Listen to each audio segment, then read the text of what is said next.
Israel के बीच मचे घमासान में आएगी शांति, ट्रंप का क्या बड़ा दावा।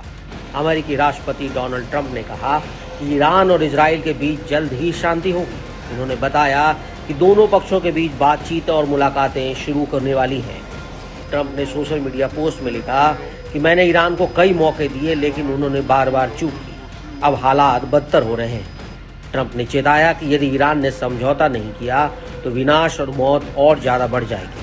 ट्रंप ने कहा कि अब बस कर दो, इससे पहले कि बहुत देर हो जाए। अमेरिका के राष्ट्रपति डोनाल्ड ट्रंप ने दावा किया कि वो ईरान और इजराइल के बीच समझौता करा सकते हैं, ठीक वैसे ही जैसे उन्होंने दूसरे कट्टर दुश्मनों के बीच समझौता कराया था। अब अमेरिकी राष्ट्रपति डोनाल्ड ट्रंप ने बड़ा ऐलान किया है कि दोनों पक्ष बातचीत कर रहे हैं, कई बार मुलाकातें भी हो चुकी हैं। ट्रंप ने सोशल मीडिया पर लिखा, मैंने ईरान को कई मौके दिए, लेकिन उन्होंने गंवा दिए, और फिर उन्होंने चेताया अब और मौत होगी और विनाश होगा अगर समझौता नहीं हुआ। ये सिर्फ चेतावनी नहीं, ये आखिरी अलार्म है। खैर, मुझे उम्मीद है कि कोई ना कोई डील जरूर हो जाएगी। मुझे लगता है ये समझौता करने का समय है और हम देखेंगे कि क्या होता है, लेकिन कभी कभी उन्हें इसके लिए लड़ना भी पड़ता है।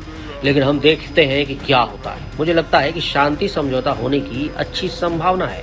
इजराइल और ईरान में जारी जंग के बीच अमेरिका के राष्ट्रपति डोनाल्ड ट्रंप ने ईरान को एक बार फिर कड़ी चेतावनी देते हुए कहा कि इजराइल की ओर से ईरान पर किए गए हमलों में अमेरिका का कोई रोल नहीं है, और अगर ईरान ने अमेरिका पर किसी भी तरह का हमला किया तो अमेरिका पूरी ताकत से ऐसा जवाब देगा जो पहले कभी नहीं देखा गया होगा।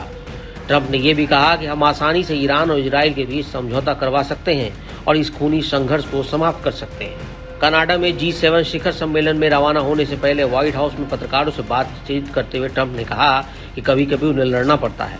ये संघर्ष G7 शिखर सम्मेलन में भी चर्चा का विषय बन सकता है। फ्रांस के राष्ट्रपति इमैनुअल मैक्रों जैसे नेता दोनों पक्षों में तनाव कम करने की अपील कर रहे हैं ताकि ये लड़ाई पूरे क्षेत्र में न फैले। पहले से ही अमेरिकी टैरिफ और यूक्रेन रूस युद्ध को लेकर दुनिया की बड़ी अर्थव्यवस्थाओं में तनाव है।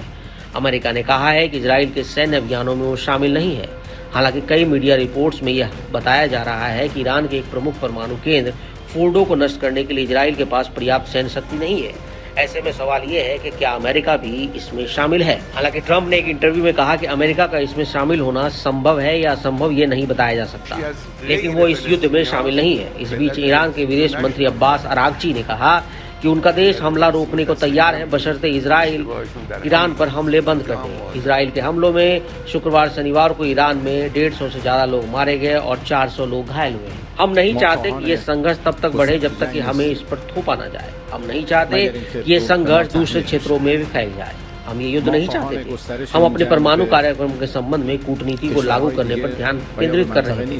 हालांकि ये उल्लंघन हम पर थोपा गया था। हम अपना बचाव करेंगे और ये बचाव पूरी तरह से वैध और मजबूत है। ये बचाव उल्लंघन के जवाब में है, इसलिए यदि उल्लंघन बंद हो जाता है तो हमारी प्रतिक्रिया भी स्वाभाविक रूप से बंद हो जाएगी। वहीं वाशिंगटन में जो ह्यूमन राइट्स ऑफिसर्स हैं, उनके मुताबिक इजराइल के हमलों में ईरान में कम से कम 406 लोग मारे गए हैं और 654 अन्य घायल हुए हैं। ईरान की सरकार ने कुल हताहतों की संख्या अभी तक नहीं बताई है।